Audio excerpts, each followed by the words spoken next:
I'm sure we've all been asked what we wanted to be when we grew up, but this can be a hard question to answer when we haven't identified what we're really good at or how our skills, talents, values, and interests translate into work or leisure. Life and livelihood are about discovery, reinvention, and perseverance, and each is important as we determine our next move.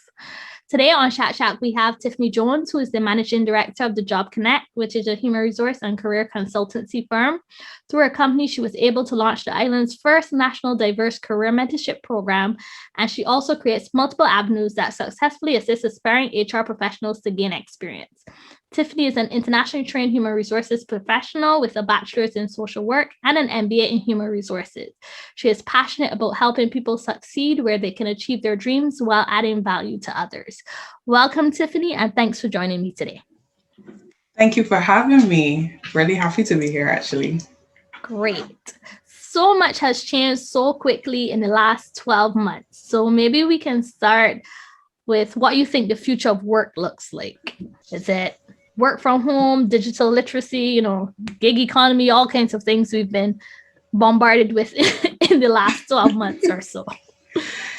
Yeah, so I think it's going to be a mixture of things. Firstly, heavy on the digitization of a lot of different policies, procedures, and processes. So right now we have a lot of manual work still being done, especially in the Caribbean. Mm-hmm. And I really do see the future of work, unfortunately for some, Sure. replacing the manual labor. I remember last year sometime Stanford University had published an article and they had mentioned the same thing in as it relates to the future of work and everything being tech based, or a lot of things being tech based, or transition into that space. And if we look around us now, we actually would notice that a lot of things are going in that direction. Mm-hmm. And so just now, being able to perhaps walk into a commercial bank and walk up to a teller, who knows how that process will be somewhere down the line. There are a lot of different scenarios that we can draw from, but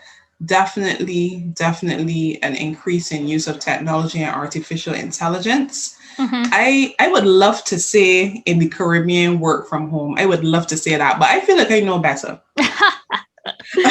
I know better. So yes, we were working from home when we didn't have a choice. Companies had to allow us that opportunity.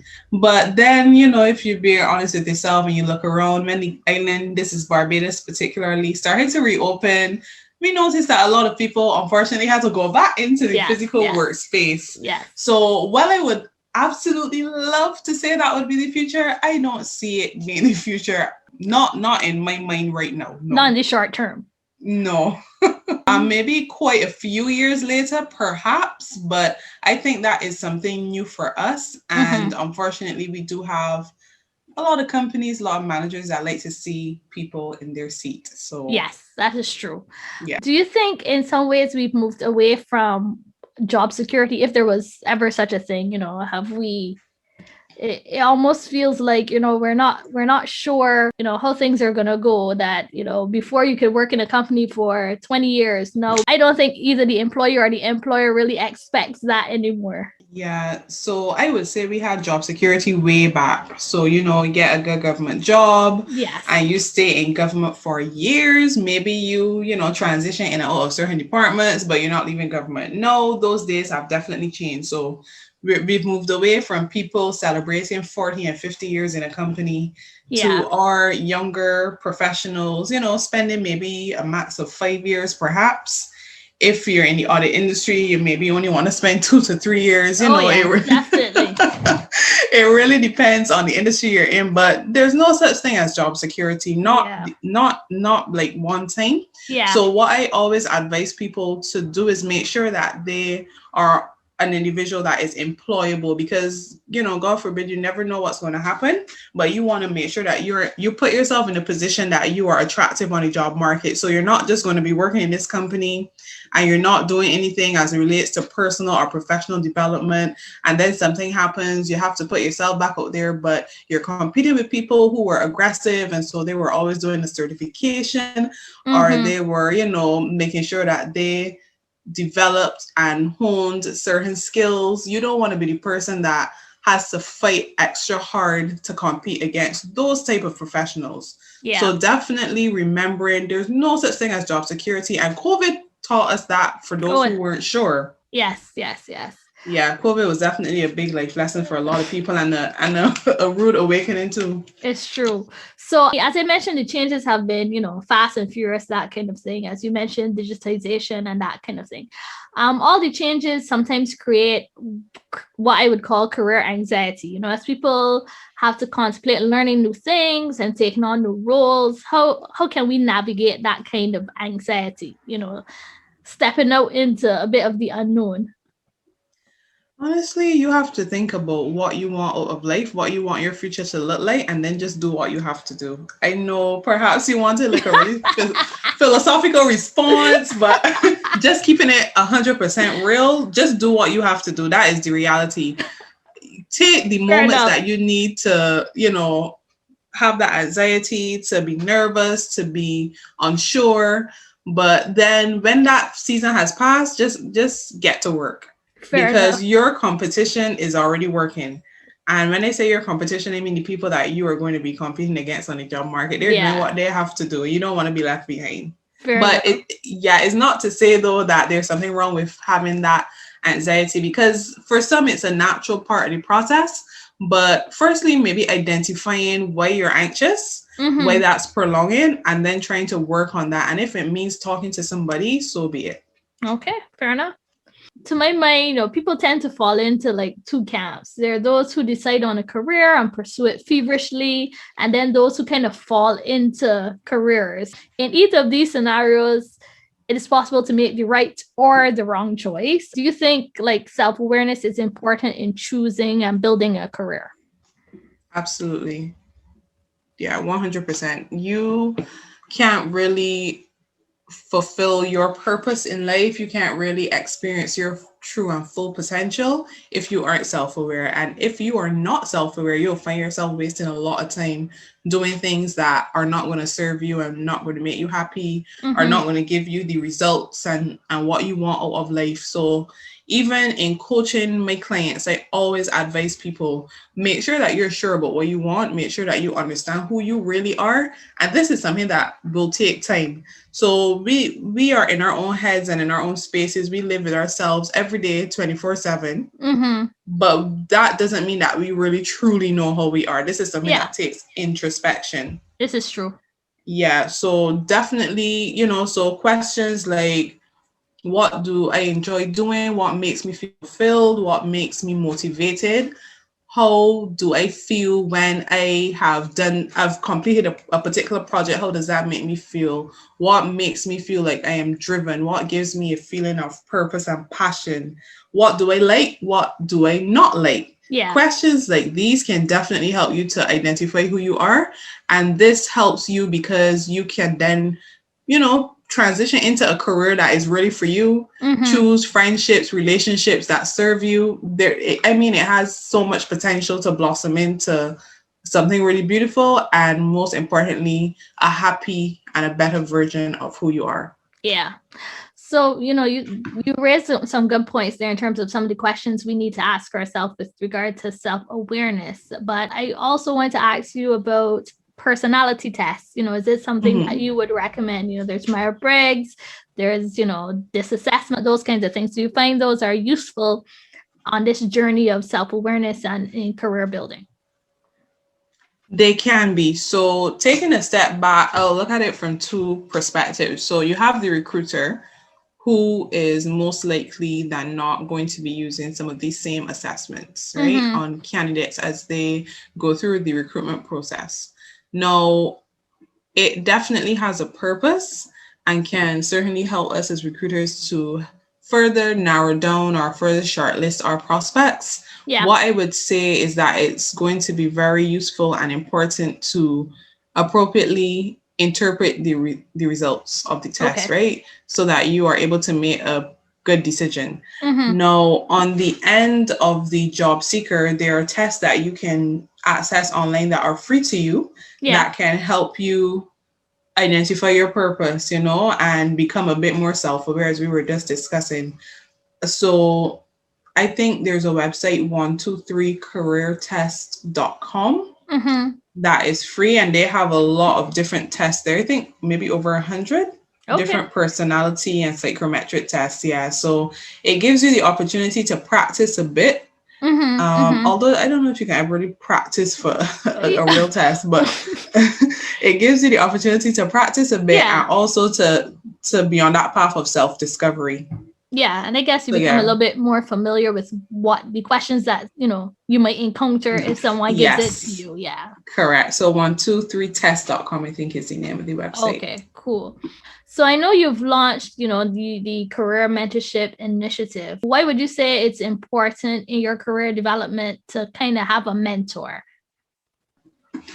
Yeah, so the First Chances Career Mentorship Program is my baby right now. I am so proud of what this program is blossoming into. So we started last year, 2020, in the midst of COVID. Anyhow, we still went full forward 100% anyway. And I'm glad we did, because it definitely came out to be a huge success. Great. We had mentees that ended up finding full-time employment. Others were able to shadow their mentor. Some others, they were introduced to some really nice senior managers and managers in the industries that they're interested in. So we really did have a lot of success there. And I definitely felt before launching that program that mentorship was important. Yes. And now I am even more convinced that it has a place and it's extremely important. Imagine you are going down a road and you're not really sure of the directions of, where you want to get, essentially, sort of, but you don't know how to get there. And you're not asking anybody for directions that you come across on the road. You're just kind of driving till you think you could find it. Yes.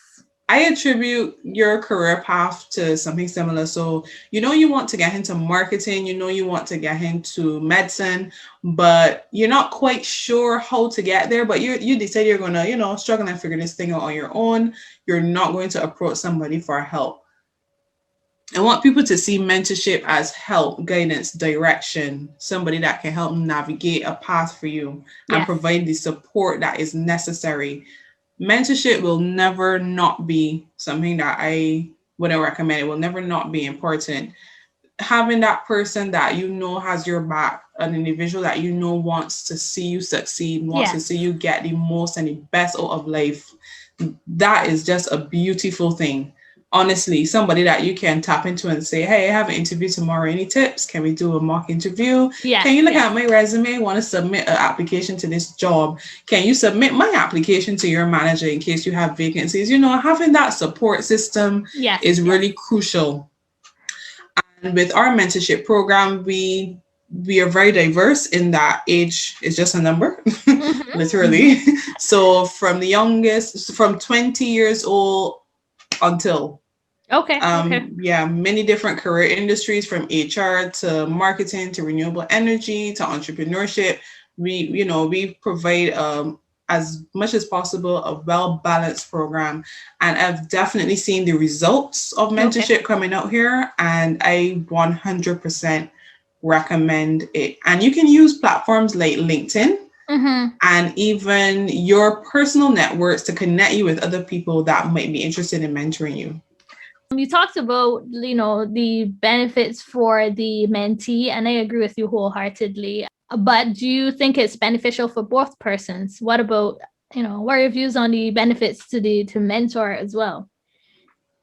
Yeah, definitely beneficial to the mentor as well. So what I noticed is that in conversation with the mentors we had last year, quite a few of them said they learned a lot from their mentee, because they, variety is the spice of life. And so you are speaking to somebody that has a different thought pattern to you, that has different life experiences. And so they're then able to bring that to the table, and you're able to discuss and see it from their perspective. And so you learn a lot.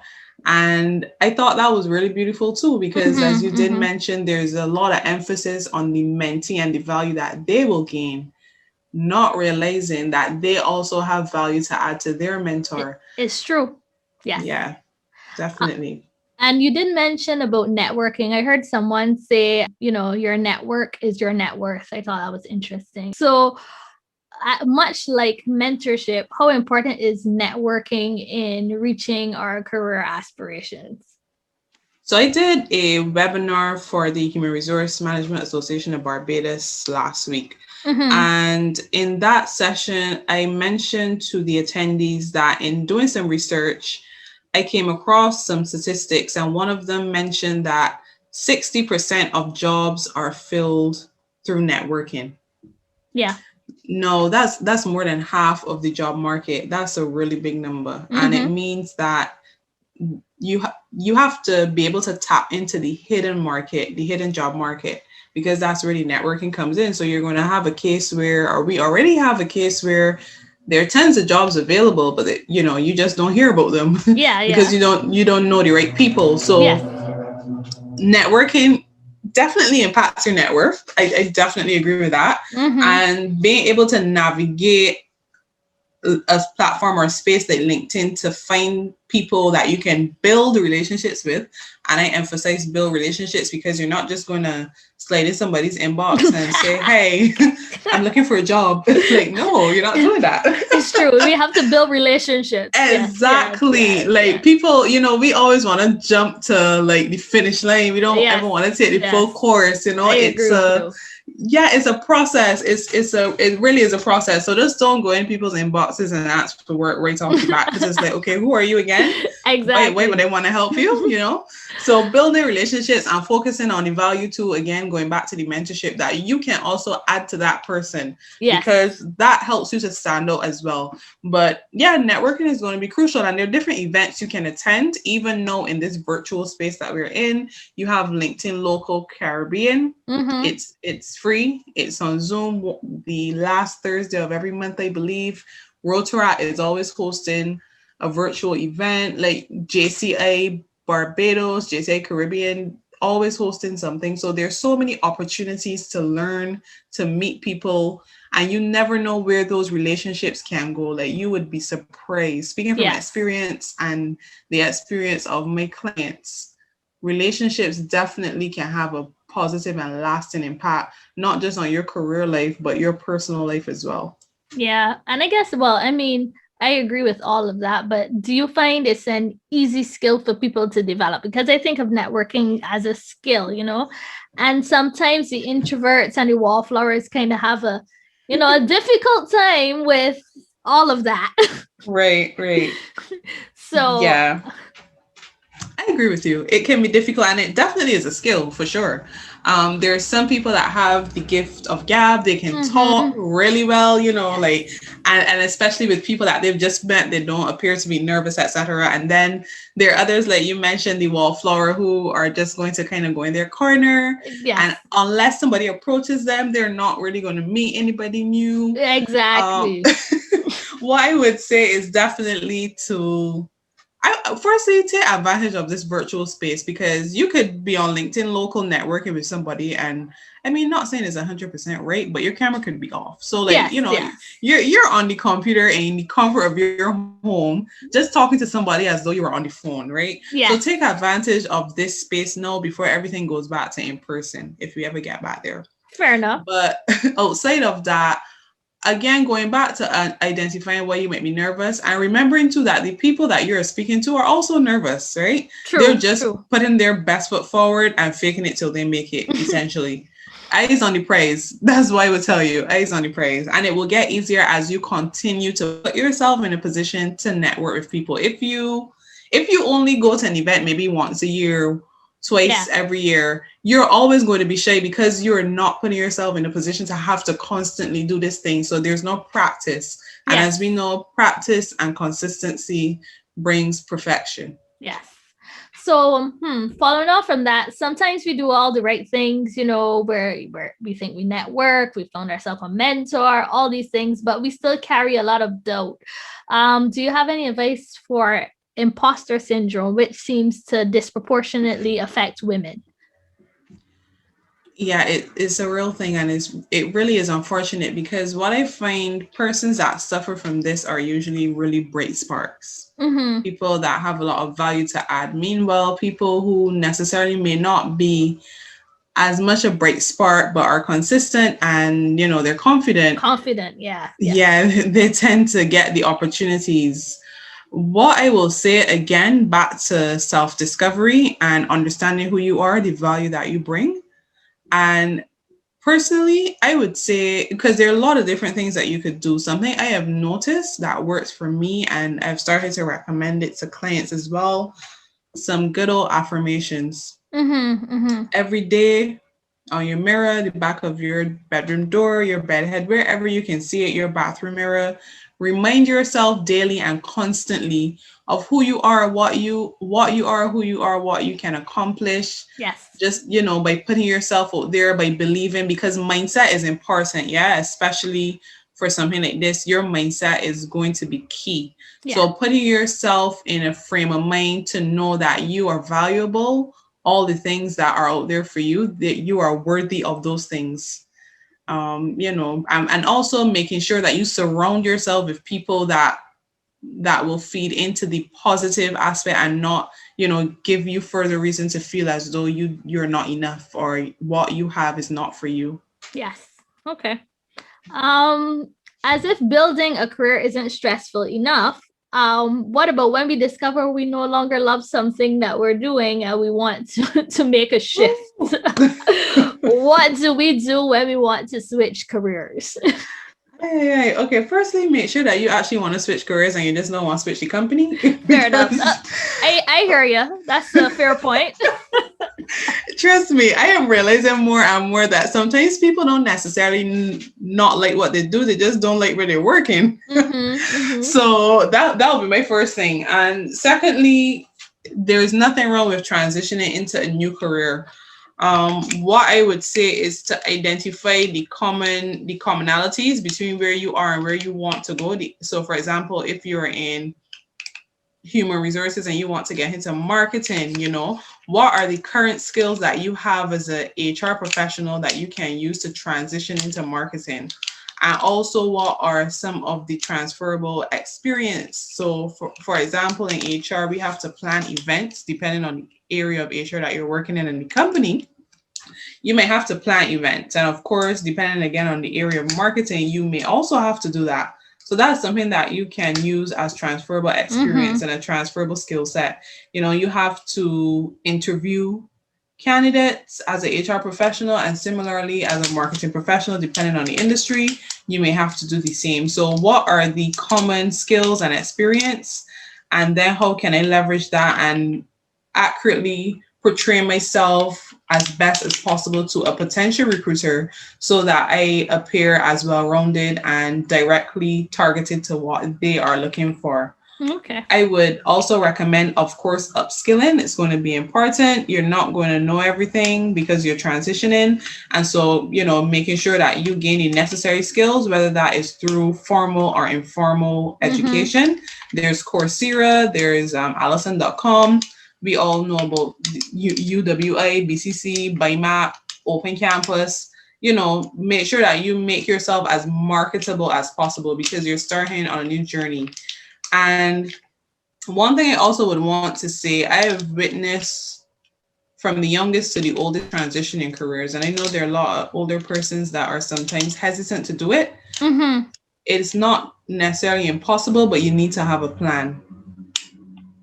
So make sure that you have a plan and a written plan that, is done up like the SMART goals model so that you know your timelines, you know exactly what you want, and you will know when you've achieved that because you have some good goals there written down. I think that's all great and useful advice in terms of switching careers. But sometimes I guess sometimes we switch from being an employee and maybe we decide we want to be an entrepreneur. Do you think that we require different skills to build a career versus maybe building a business? Just curious as to your thought. Interesting question. There are similarities in terms of skills that could be useful. So whether you are an entrepreneur or an employee professional, you need to have critical thinking skills. You need to, be a really good problem solver. You need to have emotional intelligence. The list goes on. What I would say though, as an entrepreneur, that you may not necessarily need to have like as a core requirement for a 9 to 5 person, unless you're work depending on the industry though, is the fact that you need to be a risk taker. Like if you are going to, this is just my opinion, if you're going to Mm-hmm. achieve the greatest level of success that you can possibly achieve, you're going to have to be willing to take risks in your business. And Mm-hmm. if you're not willing to do that, you probably will not get as much success as you want. You know, when you're employed, you go to work, somebody tells you what to do, they Mm-hmm. tell you when to submit it by, they train you, etc. You know, whether the company succeeds or not, well, this is changing now, but you know, in general, whether the company gets a profit this month or not, you're going to get your salary. Yeah. There's going to be a need to have a mindset change. If you are working in a 9 to 5 and wanting to transition to entrepreneurship, you're going to have to change your mindset, your approach to work, and definitely be willing to take risk. Fair enough. That makes sense to me. And I suppose the one thing that's common between them two is, I guess, you're building a brand, whether it's your Yes. personal brand or the brand of your business. Correct. Yeah. Correct. So, like any journey, there is acceleration. You know, you kind of cruise, you decelerate, but we focus a lot on the acceleration and not so much the deceleration. So, we focus a Mm-hmm. lot on the next promotion. But what if the next move is retirement? How do we, coach and prepare persons for retirement? That's kind of part of the career development that doesn't necessarily get as much attention.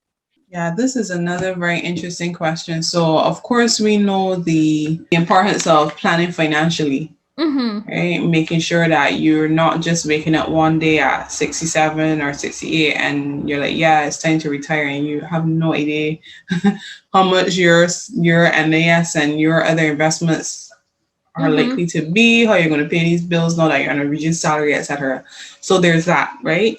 Yes. But then outside of that, there's also, disengaging satisfactorily. So Mm-hmm. Yes. you want to make sure that when you've reached that part of your journey, that you are really, when you look back, that you feel satisfied that you've done what you needed to do, you've accomplished what you wanted to, you've added value where you needed to do that, and all of the goals you had for yourself, you've done. And if you're listening to this right now and you're not yet there, definitely make a plan and put, again, the SMART model, put some timelines to it, because it's really going to be difficult then when you get to that point and you don't really have much time left because you're leaving the working world to accomplish all these goals that you wanted, if they are work related, because we're going to come to the other part after. So if they're work related, so definitely look to see what is important to you. And if you are looking at your religion that there are a lot of things that you just kind of let go because you got comfortable or whatever the case is, go after those things and go after them with vigor, and be as aggressive as you need to be. When you leave the working world, you've retired and you're out and you're done with that. You don't have to travel to work anymore every day. You're Mm-hmm. saving gas and everything. No, this sounds like a dream right now, but anyhow. When you've reached there, the end is not, like there's still life, there's still Mm-hmm. things you can do. Because Yes. I know sometimes that, it's like, okay, what do I do with myself? I have all this time, I was accustomed to doing XYZ, and now I'm kind of like just here, just, all this free time. There are things you can do so you can pour back into other people. There are younger Yes. professionals coming up. How can you add value to their lives? How can you reach back and pull up somebody? Or there are organizations out there that need help. So if you're an individual, and we all know there are some older people, all of us probably have at least one in our life who they don't know how to relax. They always have to Mm-hmm. be going. Oh yes. Oh yes. If you're like that, there are a lot of organizations that would really love volunteers. And of course, you can become a consultant. And I've noticed that this is a direction that a lot of career professionals are taking when they've reached that part of their life. Mm-hmm. Retirement is upon them and they've started their own consultancy. I can think about quite a few now in my mind as we speak that have done that. There's nothing wrong with it. And so you have so many options Yes. once you've planned financially, which that's kind of out of my my area of Yeah. Yeah. expertise. Fair enough. Fair enough. But once you've planned financially, you still have a chance to, even if you disengage unsatisfactorily, to make something happen still for yourself, whether it's through your consultancy, whether it's through giving back, pouring in and mentoring and coaching others. There's still hope. There's still areas and there's still possibilities that you can definitely leverage and tap into. Yeah, I agree. So lastly, we've talked about, helping people develop their careers and that kind of thing. But what about you? What's your dream and what's next for you? I have a lot of things in mind that I want to do. What I would share publicly right now. So Fair definitely, definitely expanding the mentorship program. So last year we had 14 mentors and 14 mentees, so 28 in all. Mm-hmm. And this year we now have 29 mentors and 29 mentees, so 58 in all. And so that's like that's pretty good. That's good growth. Yeah, I know, right? It's almost maybe like what 100% growth. I'm not sure. Pretty... Don't quote me on the numbers. But as I said, I do HR. I don't do a job where I got calculate figures. But anyhow, so we had really good growth there. So we want to continue in that vein, and so we're definitely putting a lot of things in place to make the program as valuable as possible to the mentors and the mentees. So a lot of new things are going to be worked into it this year. It officially starts on the 13th of April, 2021, the second cohort. So a lot of new things we're going to be doing there. We also have some new services that we will be offering in the organization over the next couple months. You'll be seeing some new courses, some new services being introduced. Very good. As an individual, so Tiffany Jones, just learning, exploring life, exploring all that life has for me, and making sure that I continue to keep up on my personal, my professional development. And of course, I'm really big on giving back and, giving other people opportunities. And that's something that I see myself continuing to do. Perfect. So thanks so much for joining me today, Tiffany. Hopefully those listening have learned something that helps them make their next move. Continue to keep up the good work at Job Connect and continue to work on that mentorship program. So thanks so much for joining me today. Thank you as well. It was definitely a pleasure. Thanks for listening. Don't forget to join us every other Wednesday for another episode of Shak. Subscribe to our podcast using your favorite podcast platform. We are on Apple Podcasts, Google Podcasts, and many more. You can also connect with us on IG, Facebook, and Twitter, or by email at akelia@shakshack.club. Let's shake things up.